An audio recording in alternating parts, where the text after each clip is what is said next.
everybody, welcome back. Staying with the daydate president kind of style, we got the LGXIGE president.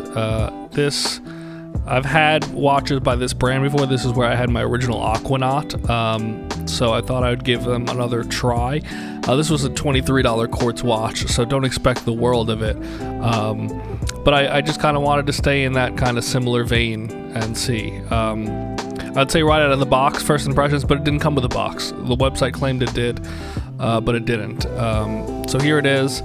It's a kind of rose gold. I'll show it compared to one of my other gold watches later, but it is a rose gold watch. It is 40 millimeters. The bandwidth is 20. The website claimed it was 8 millimeters thick, which really intrigued me, but it is right around 13 millimeters thick. So completely wrong information there.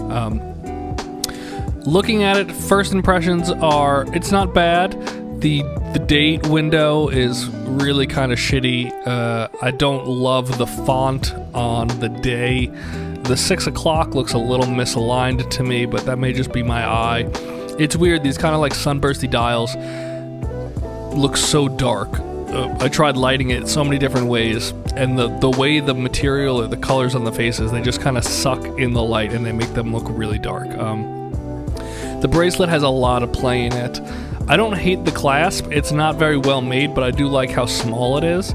But the bracelet does have a lot of play in it. You know, you wouldn't really expect much more for a watch at this price point, but it does feel like a very cheap kind of Timex type band. Think about, you know, those little like $10 digital watches.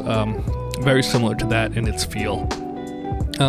Putting this watch on the wrist though, it wears a little bit bigger than I was expecting, obviously because it said that it was 8 millimeters, but it was 13. But it doesn't wear poorly, you know, like for a $24 watch, I'd be happy wearing this out.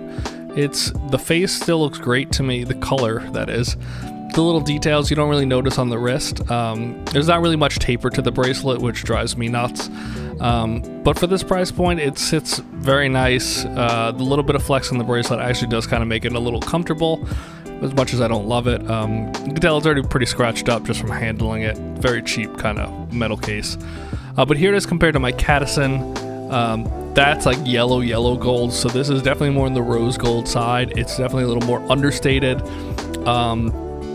Comparing the two, obviously there's no way to compare them because the Cadison is mechanical.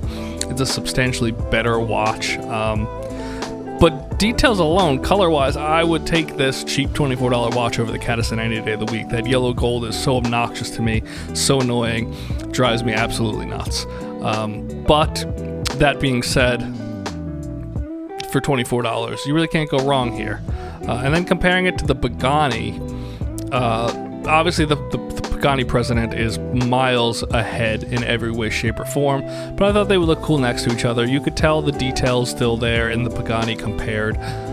Bracelets are very similar. Obviously the Pagani is heftier, but it has about the same amount of play in it, so you know you can't really knock this $24 watch. I'd say if you're looking for a cheap president day-date type watch, give this a try. I don't think you'll hate it. I think you'll be fairly happy with it. And it's pretty nice looking, and I got it on AliExpress, so you'll find a lot there, a lot of colorways. See you guys next time. Thanks.